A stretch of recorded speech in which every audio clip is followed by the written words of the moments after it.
supposed to talk into it. By way of introduction, after September 11th, 18 years ago, I went to talk to a number of artists about what it was like to be an artist at that moment. And most of them, because of the intensity of that moment, I have forgotten. Two of them I remember very vividly, and I want to tell you exactly what they said, so I'm going to read it. Roy de Carava, the late great photographer, and this was maybe, I don't know, 2 or 3 days after the event, or maybe 5 days at the most, said, when people are unhappy, they don't stop breathing, and sometimes they even sing. Art, he said, is a very human response to everything. The other one that I remember is from the wonderful composer Ned Rorem, who just turned 96, I believe, last month. He told me when de Carava really didn't have an identity crisis. He felt art was it, and he was ready. Rorem did have sort of an identity crisis, but only for a week. He said, at the first, I said to myself, what's the point of art now? And then a week later, he said, I realized art was the only point. And what else am I supposed to do? That's sort of what happened during and after World War I. Artists responded because what else were they supposed to do? And the enormity of the response went in so many different directions, but a lot of them still hold. So that's what this program and this evening is about, also about our culture becoming kind of modernized by the impact and by the attitudes expressed by the art. So just a little light chit-chat for a Thursday. So I'm going to bring out our panel, starting with Anne Temkin, Chief Curator of Painting and Sculpture, Museum of Modern Art. Then David Lubin, author of the book Grand Illusions, American Art and World War I. And Rich Blint of the New School, Assistant Professor Literature, Program Director for Race and Ethnicity. They will sit, and please welcome them. Greetings to you all. And I will sit as well, but before we start talking, I want to introduce Uri Caine, who has come to play some music for us that will set the scene. Uri, please take your place, and you're going to play some music of Erik Satie. That's right. I'm playing music from Parade, which he composed in 1917 for Serge Diaghilev, the Ballet Russe. It was a piece that Jean Cocteau put together, and Picasso designed. Yes, I was reading the credits. It was a really star-studded affair. Scenario by Jean Cocteau, written for the Ballet Russe, sets by Picasso, choreography by Leonid Massine. These are all huge stars. And you too. Please, no. Because not only will he play it, but this is his own piano reduction of an orchestral score that he made specially for us. So let's rock and roll.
102 years ago, and it does not sound old.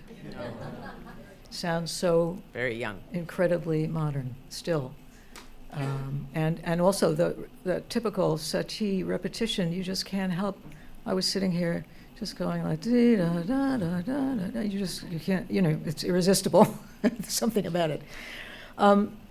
So one of the things that I think all of you can address about this period is the question of the body, which seems to be a very strong recurring theme, perhaps not surprisingly, but it surprised me the degree to which it was so spread out over many different stories and aspects of this period. Can we put up the Anna Coleman Ladd picture?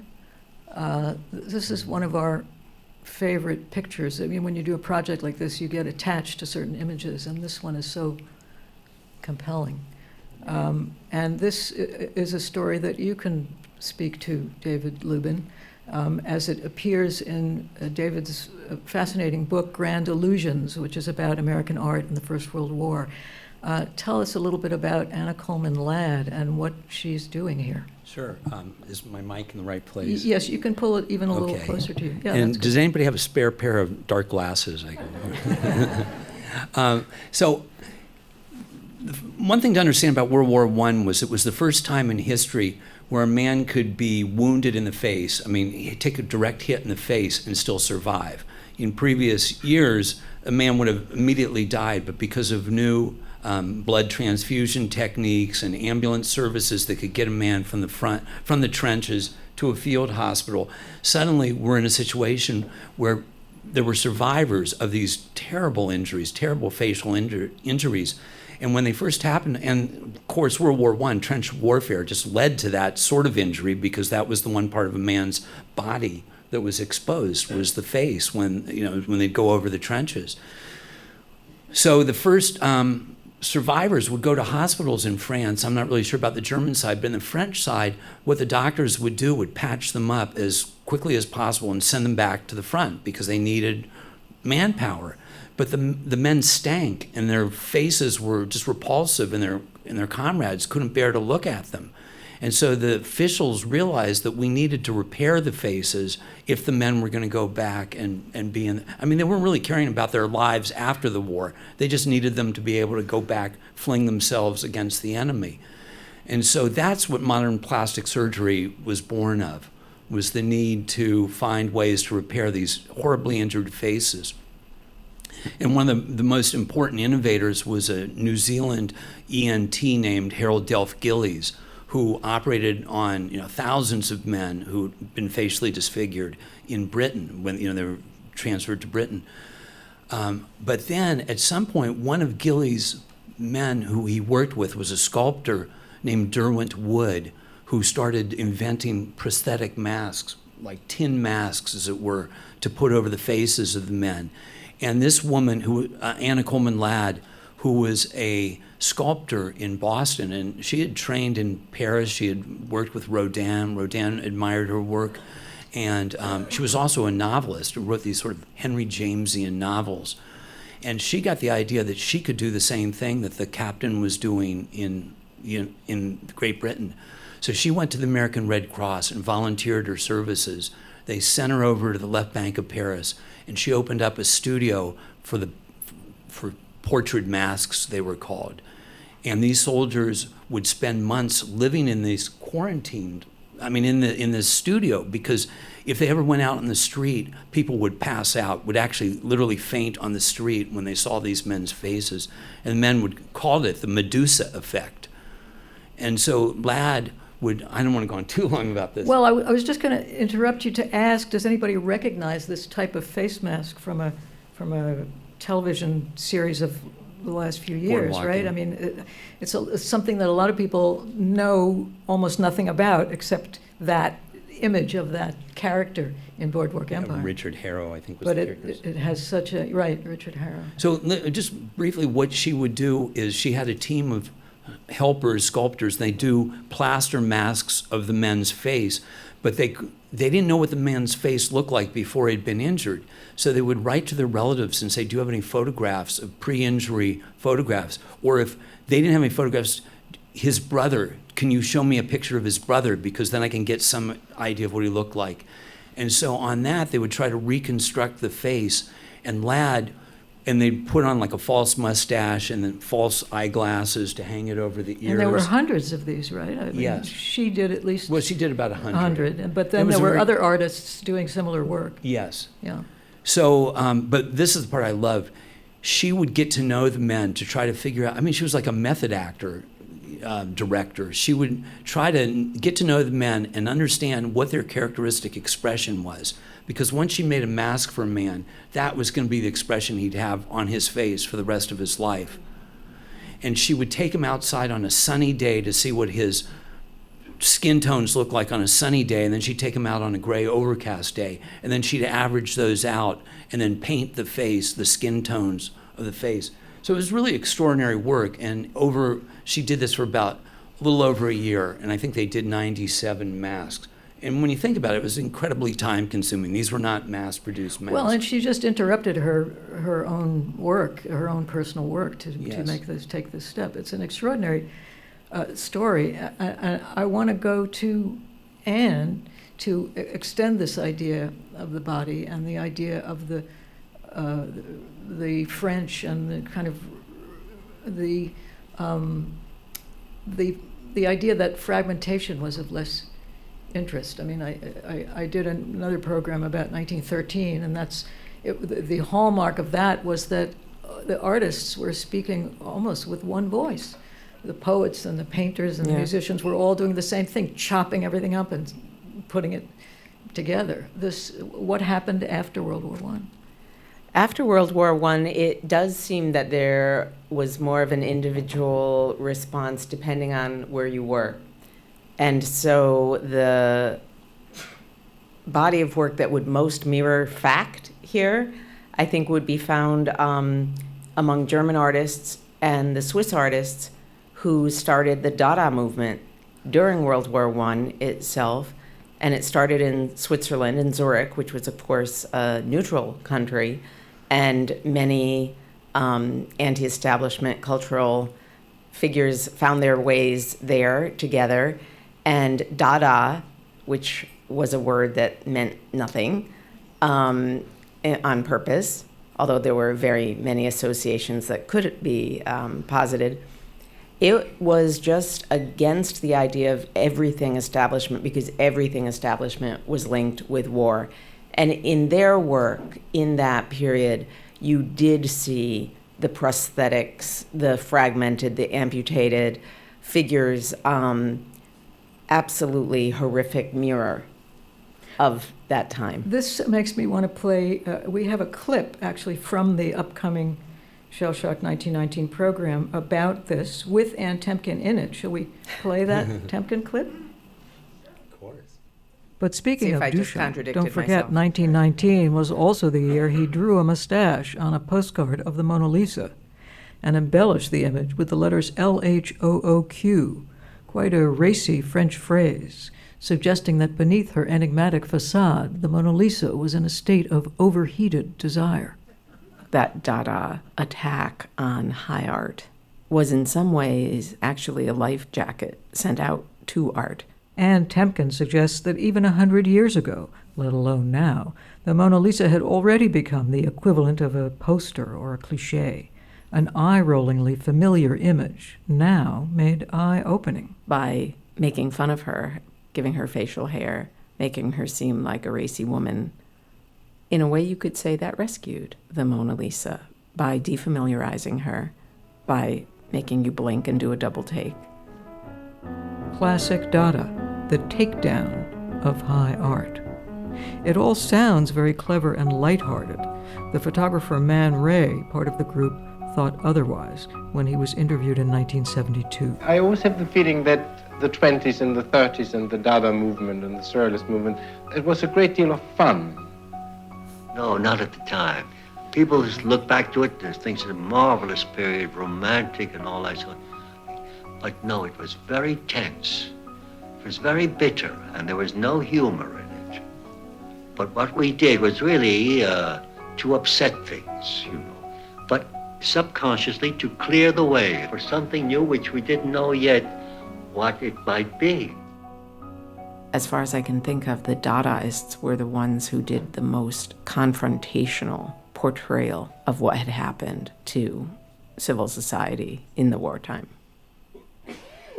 Now, the question that I want to ask you about that is, where does the takedown of high art, where does that fit in? Was this, was this the first takedown of high art, or is this a new thing in this period to actually take an iconic image and do something else more iconic to it? Right, exactly. Knowing that you were headed for iconicity yourself. Right. Sure, that was the gambit of the avant-garde, of the modern avant-garde, already for at least 50 years at that point.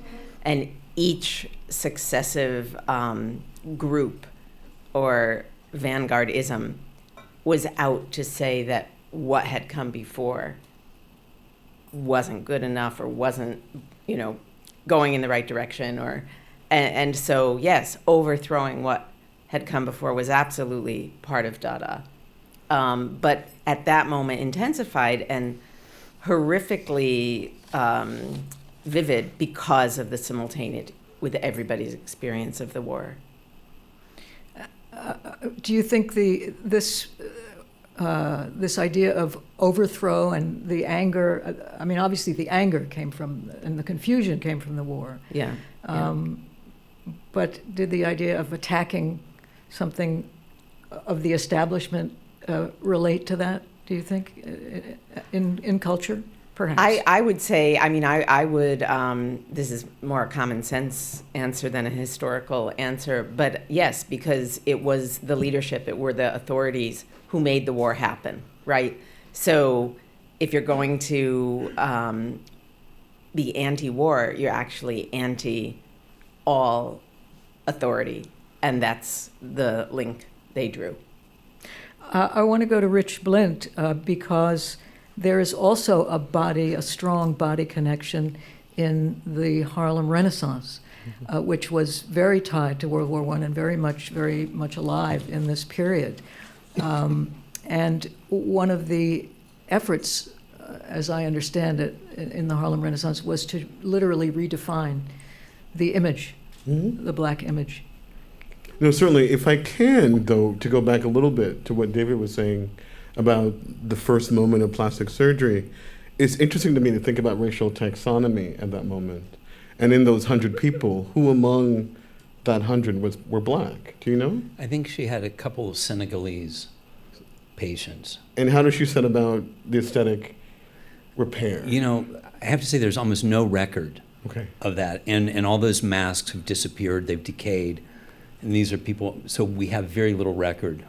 Yeah, that picture we put up is one of the prime records. No, I've seen that. I guess Yeah. I'm asking partly because, to get to your question, which I will in 1 second, is that post the Civil War, there was these romantic ideas of kneeling slaves or black people with heroic liberators, right? And so in the moment of the Harlem Renaissance, what is interesting is what happens in the interwar years, but also the post-Reconstruction years, where the sense of being a black soldier in Paris, for instance, where you're actually not segregated. You can move around. This is what brought Josephine Baker to Paris, for instance, and a whole bunch of other people, that you were afforded a kind of respect and integrity and dignity that you weren't afforded at home.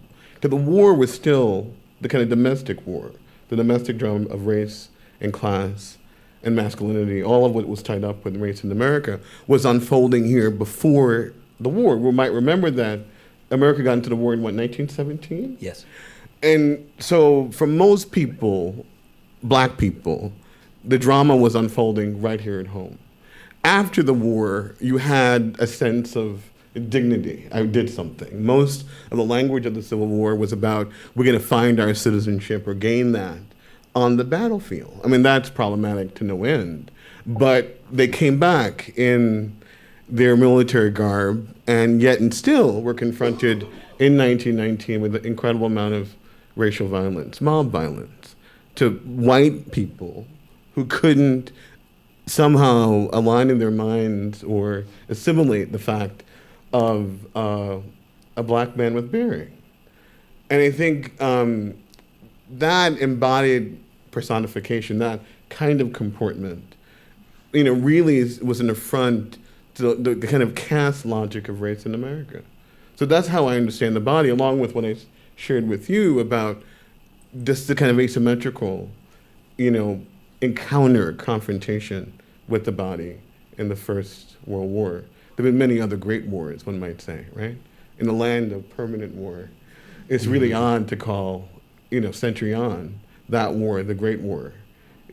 If we, forget the myth and mystery and the fiction and the legends of American life, that we've been in war in Afghanistan for how long now? So anyway, my sense of the body in that moment is one that was always under terror, always available to violence, lynching. And we talked about bringing 1919 to now, and always available to fatal force, fatal force by the hands of the state. Right, and one of my interests is in the artistic response in the Harlem Renaissance, which was in fact an artistic response. It was. To that period. Can you talk a little bit about Certainly. how that relates to it? We think about Du Bois's The Crisis, the Opportunity magazine, The Messenger, and there's a newfound sense of confidence in the war. Folks were cosmopolitan, and folks were fed up with having to fight as citizens for your country and then coming home to be told you're nothing but we can fill in the blank there, can't we? And so I think the outpouring, the blossoming of expressive culture in every genre was a response to that. We should remember that modernism and postmodernism comes out of the fragmentation of black life itself, American life itself. The history of black people in the country is the history of America. So in many ways, what you talk about both in 1913 and in the 1919 about the turn away from the pastoral to abstract expressionism, black folks are doing this all along. What was different in the work of Paul Laurence Dunbar, Chestnut, again in interwar years, was a refusal to be a victim, was the kind of confidence that came from, working on the battlefield and also being fed up with a certain kind of American-grown, homegrown Jim Crow logic, especially in the aftermath of, the not quite achieved reconciliation or the kind of non-event of emancipation itself. So I think in all of the genres I'm talking about, that the flowering was a response to new consciousness. I mean, you have Alain Locke in 1925, presenting this idea of the new Negro. And the new Negro was a different kind of species, right? Who was looking, to their own interior resources as a thing to move forward, Tomorrow is gone, Yesterday is before is like a flame, is what he says. Morrison's jazz, Morrison talks about that great migration to the north, all that excitement, those bodies on those trains, fleeing the terror of the South. And in the sense, as Morrison said, that there will never be another war again. Because that was the level of excitement and ambition that brought the music of someone like Louis Armstrong, Cab Calloway, into Chicago, into New York. So I think we have to understand, in many ways, black people, black musicians, black creativity as a kind of avant-garde, American avant-garde that was dealing with the fragmentations of the wanton violence that I think Americans were new to in that period, that they lived through their entire lives. Now, maybe we should take this moment to play this clip from the program with John Batiste talking about jazz finding itself in that period, which is tied in with James Reese Europe and the Harlem Hellfighters and all that sort of thing. Can we play that clip, please?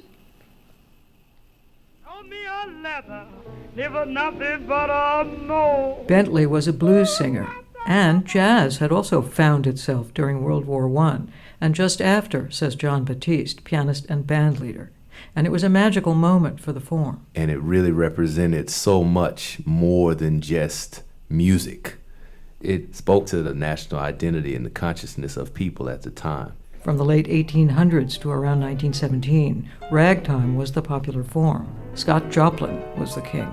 If you think about ragtime is march music that is put onto the piano, but the boom boom boom boom boom boom boom boom boom boom boom boom boom boom of the left hand, that's the tuba and the bass drum in a marching band. And if you hear the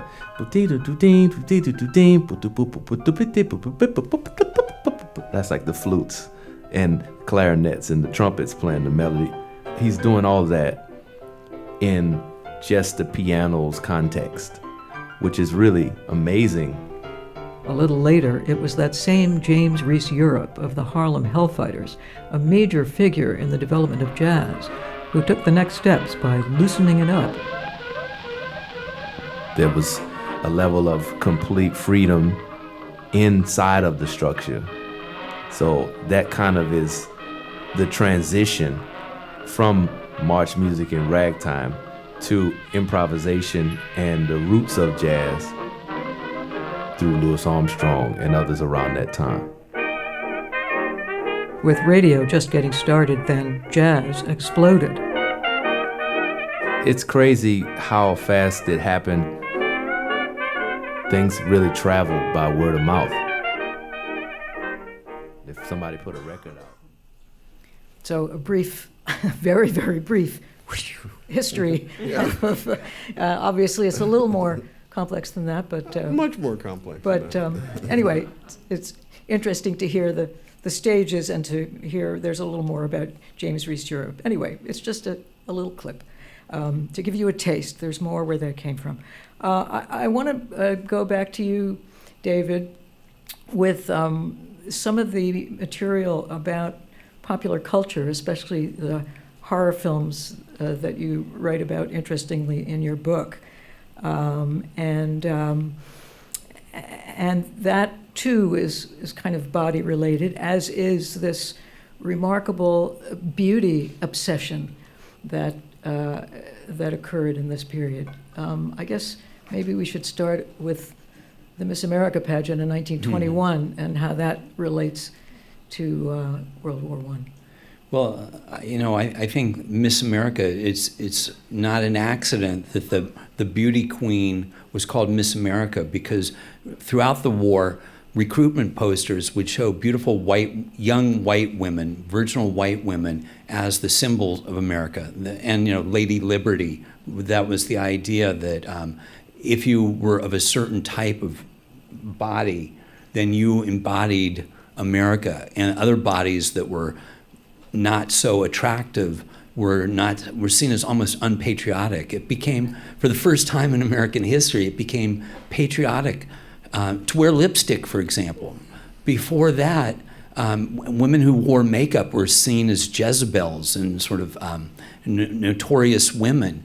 But after World War I, there's this, talk about it as the beauty obsession. The Roaring Twenties was so much about looking beautiful. Bodybuilding began then. I mean, it actually had happened earlier, but suddenly men were compelled to make their bodies look fit and strong, probably because they had spent 3 or 4 years in the trenches. Well, not the Americans, but men during the war, and their bodies were not their own to control. They were very much at the mercy of the howitzers and the poison gas and the horrors of war.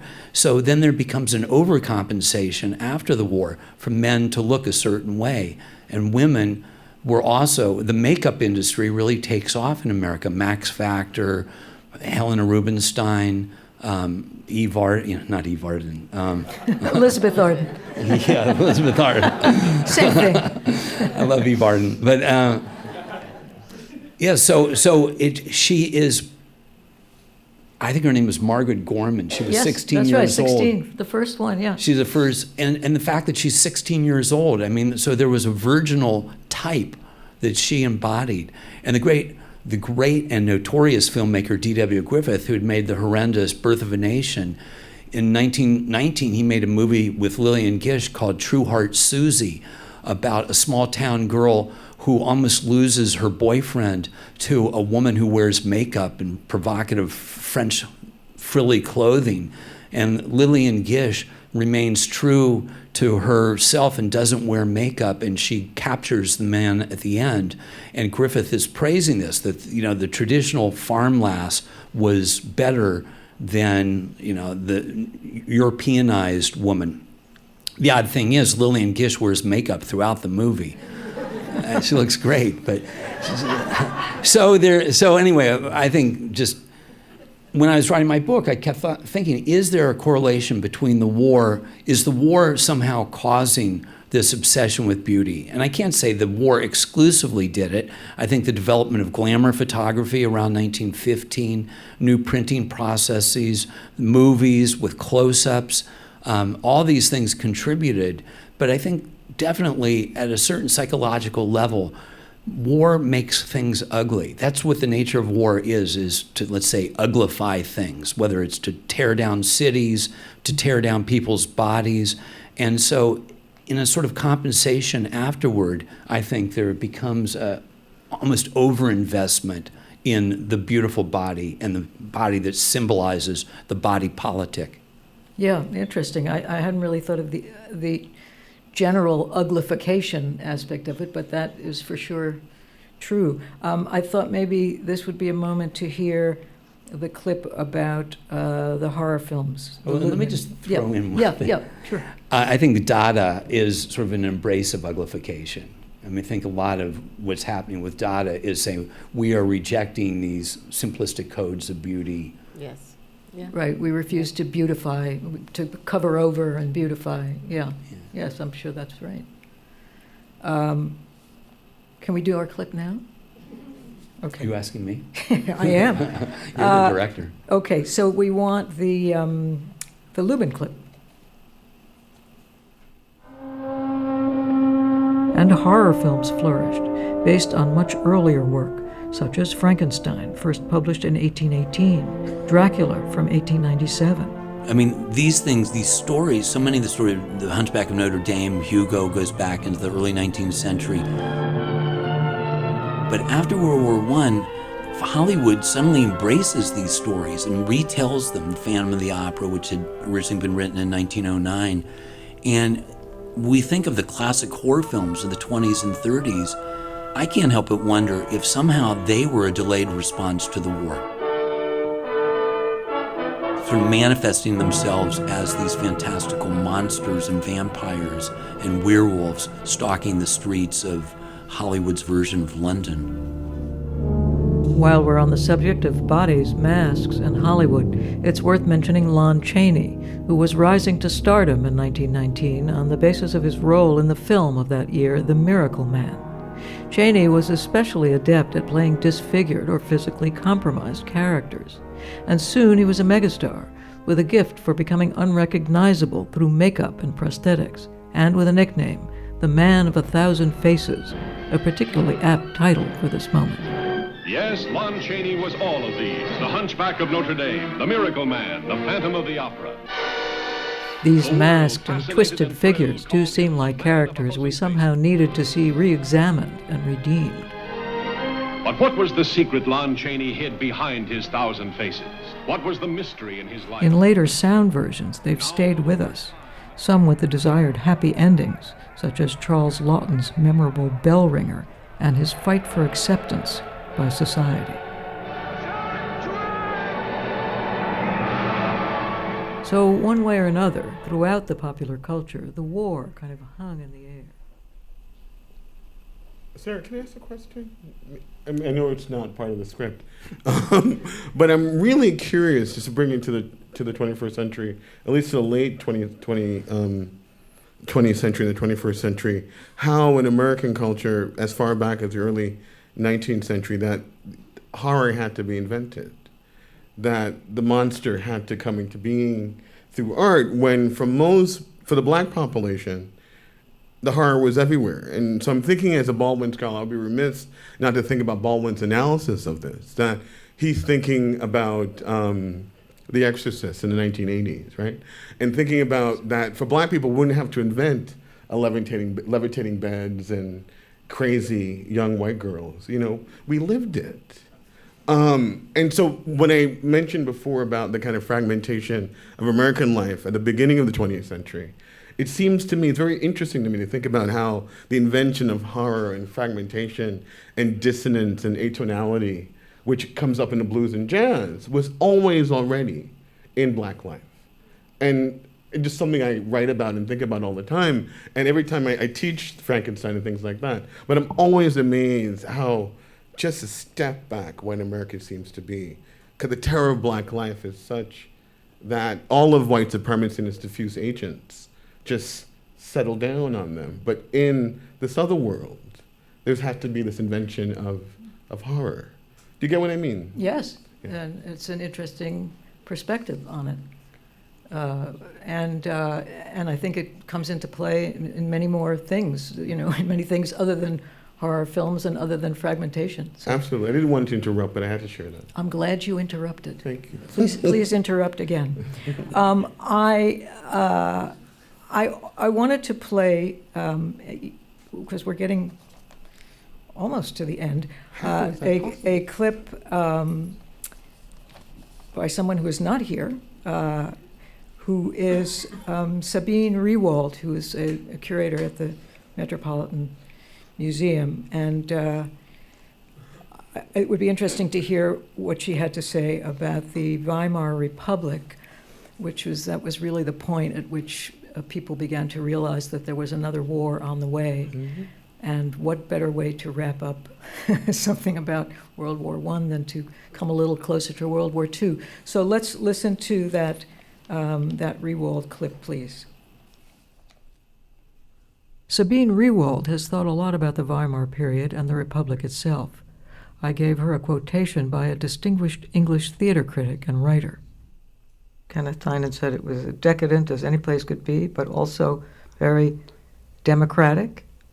It seemed to be moving towards socialism, he said. That would have been ideal, socialism and self-gratification at the same time. Yes, it would have been ideal, but you see, the Weimar Republic, which was founded in 1919, in a way, did not have an instruction sheet. So you had a lot of politicians who were inexperienced, so they didn't know how to do it. And they had a very good foreign minister, Walter Rathenau. He was killed. Another politician died after 3 years in office. So then you had von Hindenburg, who was a general from the First World War. This old man became the president. You had inexperienced people, and this is not. You would not want to have a republic run by people who don't know how to do it. The Weimar Republic failed. In fact, it's often been defined by its tragic end. It fell to the Nazis in 1933. We left in 1933. We had to leave overnight. The legendary singer and actress Lotte Lenya, who lived and worked in Berlin in those years, talked about it later with Schuyler Chapin. Why overnight? Otherwise we would be in Auschwitz if we wouldn't have left. Yeah. You had a friend who Yes, who you. warned us, famous publisher. Anyway, I had a feeling that this crowd of all crowds would appreciate her words. Do we want to just put up the image of Otto Dick's painting from that period?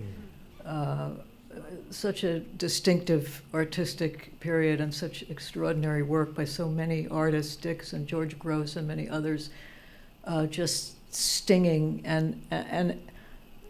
And this, I feel, although people tell me it's not true, but I feel that this attitude really originated at this moment. I mean, I've never seen anything before or even really since that has the same atmosphere. I don't know, Anne, what do you say about that? I mean, is this level of satire and sting and anger and bitterness available to us in art in other times?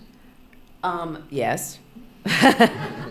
But yeah, so Dix comes right out of that moment of German Dada and German Expressionism in the teens that I think has to do with what we were talking about earlier, of just the visibility of violence, right? Whether it's psychological violence or physical violence.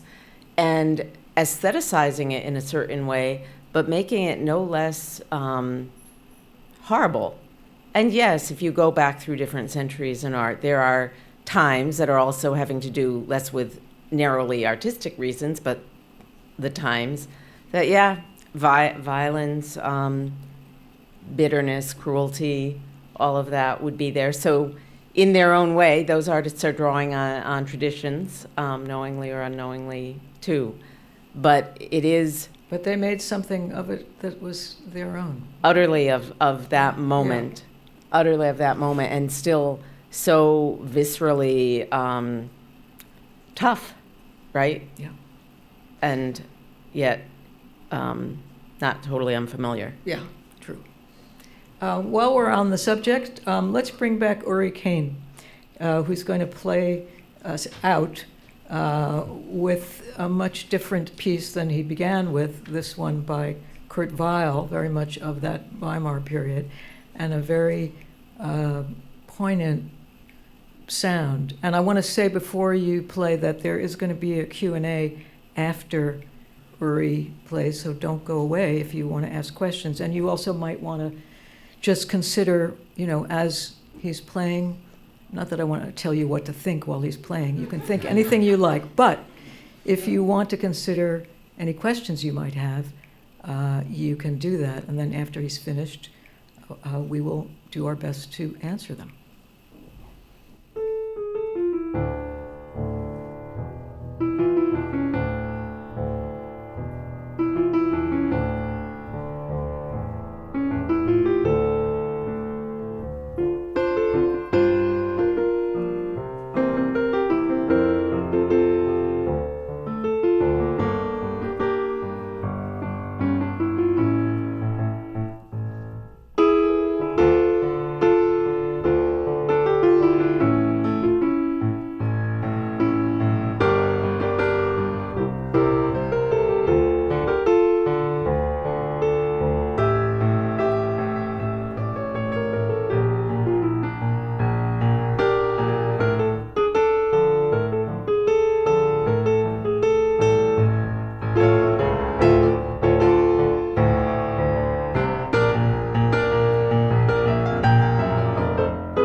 Bravo.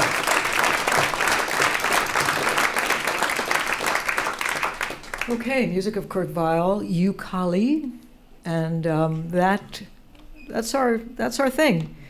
Please ask questions if you have them. There are mics at each aisle. So is that a tango? that is a tango. I kept wanting somebody to have a rose in their mouth. Oh, I wish I dancing had to it. one for you. I'm so sorry. I didn't think ahead in the rose department. So yes, question time. You can address it to anybody on the panel. Sure. I was struck by your comments about the black experience being different. In a sense, this was already known by the black community.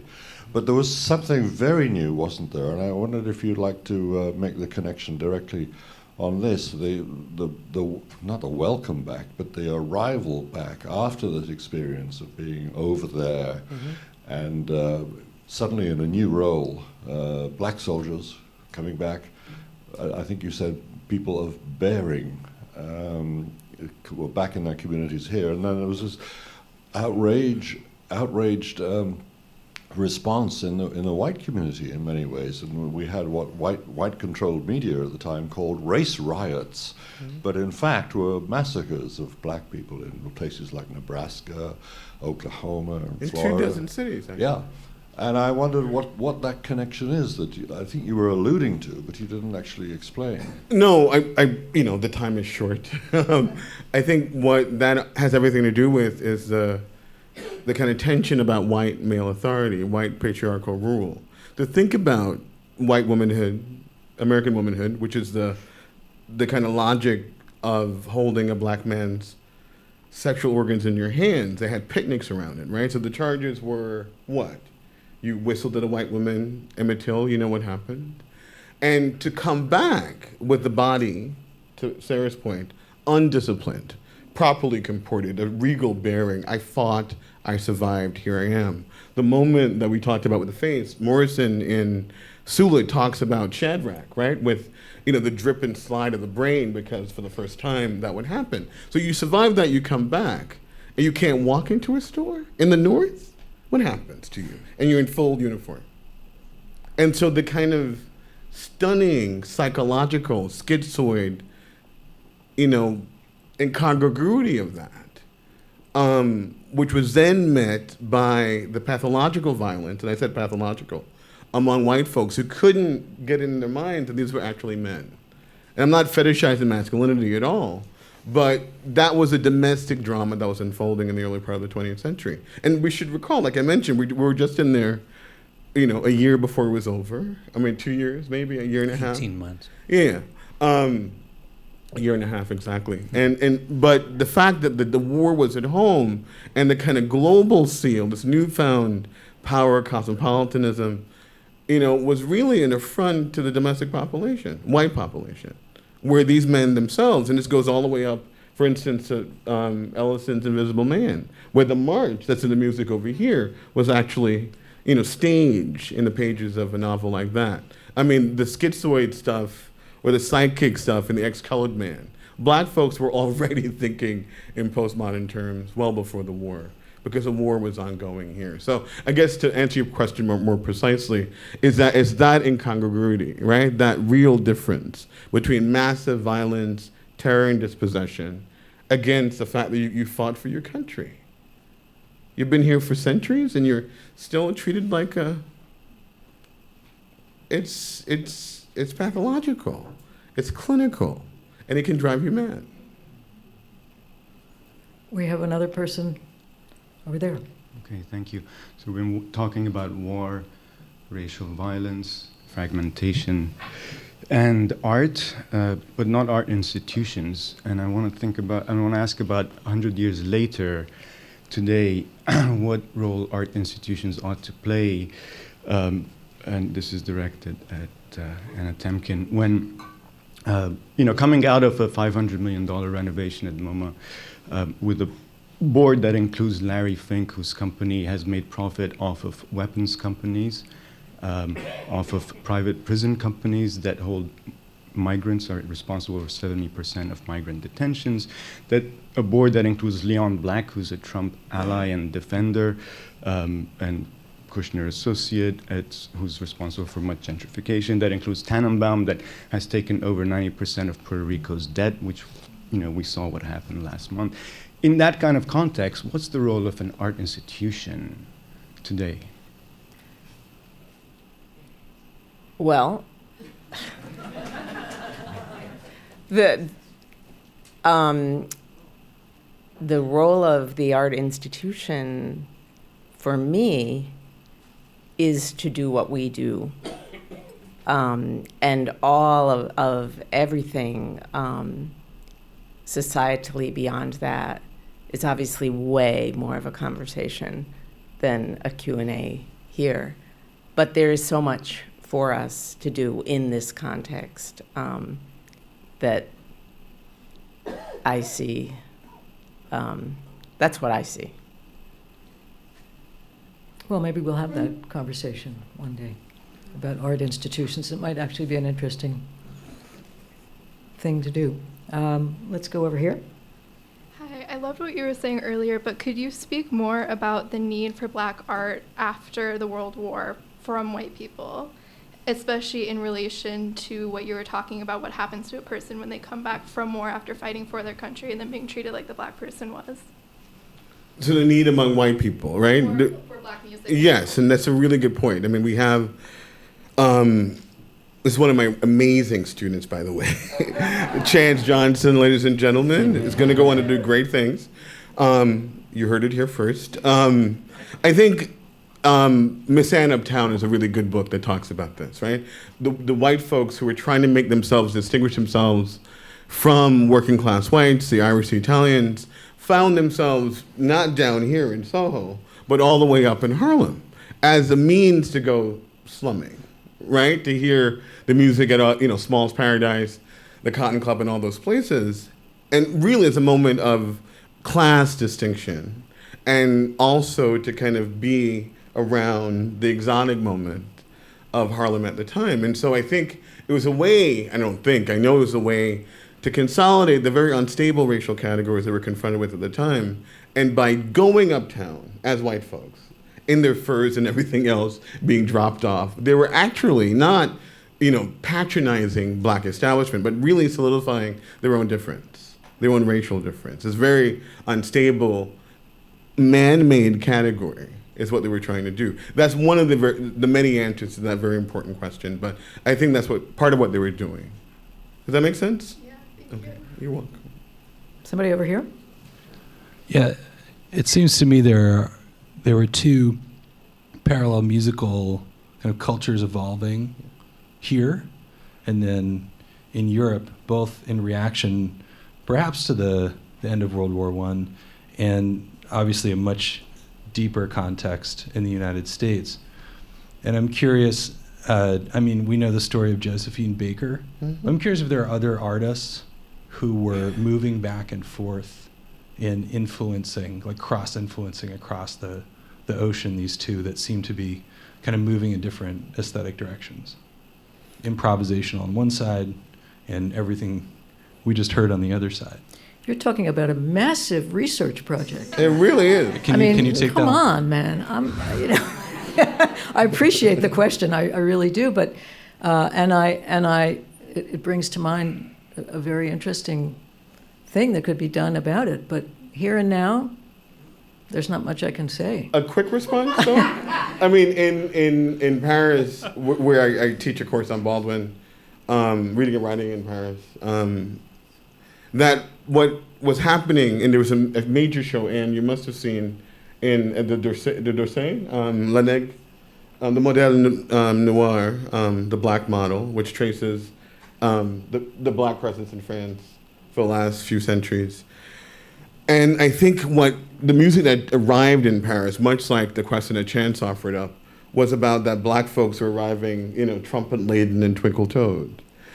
And something about the freedom of that music, the cadence, atonality, the improvisation. I mean, there's a scene in one of Going to Meet the Man, a novel by James Baldwin, set in that period, where the audience is sitting down and really just expecting the Negro, pardon my language, artist is the word of the day, to present and deliver precisely what you're talking about. Not the music over here, but just this, and it's like what Greg Tate suggests, my brother and friend, everything but the burden.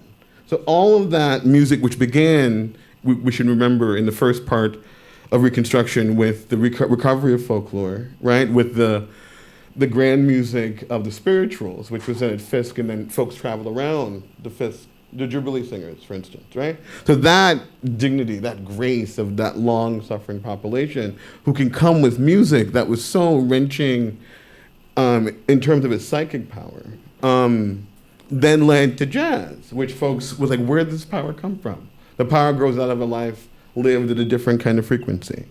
So I think that's what you get, is life lived at a certain frequency, and then you get the beautiful music over here that has its roots in tango and elsewhere. But I think Black life is somehow the soundtrack of American life, if I can be so bold. I would add that in Weimar, Germany, jazz, American jazz, became very popular, and Black artists exiled from the United States or self-exiled from the United States, were very much concentrated in Berlin. And of course, when the Nazis came in, then they weren't welcome at all anymore, and those people had to move on to other places. And so there was a lot of cross-fertilization, but really more in the 30s, when all those Jewish composers, as well as the Black musicians, had to go back to New York, go back to America or LA. I mean, there was a great migration of Jewish German composers and Austrian composers to the Hollywood. And something right, like, all of them writing Christmas carols, by the way. but please, I'm sorry. And also horror movies, like we were hearing earlier. So, I mean, that's a great question. And there's just a really rich cultural, sort of a globalization of musical sounds, kind of a call and response back and forth across the oceans. And the race records of the early 20th century are also different. Not the same thing that happens in France and internationally, but those race records which reached everyone. Folks were listening in the dark. But yes, thank you for that question. Great, you did great. Thank you. Over here. Taking the title at its word, I'm a huge fan of Pat Barker's Regeneration trilogy. And from that, we got some fans there. There you go. The English teacher speaking. And you get the sense that not only the medical but the public perspective on mental health changed tremendously as a result of the war, specifically because of shell shock. I was just wondering what your thoughts are on how that changing both public and specified perception about mental health impacted the arts immediately and right after the war. Is that for everyone? That's for everyone. Okay, everyone. Well, I would just say that after the war, the sympathy for shell-shocked people or mentally soldiers that had what we now call PTSD just vanished. And there was no caring networks for them. And even after World War II, there was very little of that. It's a wonderful John Huston movie called Let There Be Light, a documentary about men in the mental wards. But it really took, at least in the United States, generations to be able to cope with the fact that people are really deteriorated mentally because of their exposure to the violence of war. So it was not, people like Anna Coleman Ladd, her studio was closed right after the war. Nobody wanted to fund refacing of defaced men. It was no longer relevant. And people who had mental disabilities were just shunned and said, why can't they get on with it? Why can't they just forget about it and get with the jazz age like the rest of us? I mean, what was going on, too, folks refused to talk about it. So there's this numbing silence, which is in the First War and the Second World War as well, where how can you fix anything when no one wants to talk about it, despite alongside the kind of institutional refusal to confront the fact of it. But it's interesting, too, isn't it, that all the work that was done in World War I and the clinics and war hospitals and doctors and did so much work and discovered there were so many revelations in that period, and it didn't carry on. Well, Freud definitely changed his attitude about trauma with seeing all these men coming back into the Austrian society where he was living in Vienna, and he realized these people had recurring dreams and nightmares that they couldn't process out. So then he's developed the theory of the repetition compulsion, and that becomes a way of sort of coping with the unmanageable aspect of the life you'd been through, and he talked about the death instinct. So it definitely had a knock-on effect in psychiatry, which then came over to the United States and was popularized. But in terms of institutional support, I think there was extremely little. And one other thing I would say quickly is that we were talking about bodies right from the beginning. If you lost your arm or you lost a leg or you were even defaced, then people had a tangible evidence that you had suffered. But internal wounds, nobody really wanted to fund research on that or take care of that because it wasn't a visible wound. It wasn't manifested on the body unless the person had a nervous tic. But otherwise, it was just, who's going to sink money into something that can't even be seen? And it also stood as an affront to this idea of the holistic American project, right? So no one wanted to deal with the attack on American democracy that the war itself announced and really made clear to everyone, you know? So to pursue that would really account for a real confrontation with the failure of American democracy itself. Okay, we have time for one more question. You're it. I did a lot of research for a museum out in Long Island about this, but interesting with your whole talk about Ladd and her work, Francis Durant Wood would go on to create war memorials like many artists did in England, and his memorials are striking because it's the beauty of the human form. I mean, he did his one for the machine gun monument was of David, almost, you know, just in that classical archetypal figure. But his student, who also served, well, Wood wasn't in the war, but he saw the horror, but his student who did suffer in the war, Henry Moore, would go on to graduate, and he went in a completely different direction with his understanding of sculpture. And I think that's a strong contrast between those two generations of people who did the war. And the other thing is in public monuments, the way war would eventually be depicted, because monuments, I mean, committees selected them, how they would look, and would create them the way everybody expected them to be created, the soldier, the beauty and all that. But then as we move into these other wars, you know, we find the bankruptcy of that sort of classical form of the beauty of the body. And then Henry Moore, his sketchings during World War II during the Blitz, and then also, you know, up to even now with the Vietnam Memorial, how we create war memorials completely different than the first artists. Yeah. That's a great comment. Let me just quickly, as an epilogue, say that Anna Coleman Ladd went on to create a war memorial in Manchester by the Sea, and it was a failure because it showed mutilated bodies and men torn by barbed wire. It was not what Americans wanted to see for a war memorial. It was not idealizing the body and the soldier. So she, unlike Wood, her war memorial really put your face into the war and its ugliness. And we should remember that Maya Lin faced all kinds of resistance, and is the most affective, to my mind, memorial of war. But it's ever. also notable that the Maya Lin memorial was very heavily influenced by Sir Edward Lutyens, who made the most famous World War I memorials, including the cenotaph, and the famous one, the famous French memorial. And they're both distinguished by a very experiential, if you'll pardon the expression, atmosphere, memorial atmosphere, and that's what she was going for. She became aware of him at Yale, and she talks about him all the time. So not the romantic, triumphal, flat right. narratives that right. keep happening. Thank you for being such an incredibly wonderful crowd. I can almost not believe how great you are, and thanks to the panel. And I also want to thank the TGS, the green space. That's what we call the green space. That's the inside name for the green space, TGS. Thanks to their team and their great work, and also thanks to Eileen Delahunty and Olivia Briley. And I want to point out that the full 1-hour program, Shell Shock 1919, can be heard Sunday at 11 and Monday at 2 on 93.9 FM. And can also be found online by going to WNYC.org and searching for Shell Shock 1919. And I can't thank you enough for coming.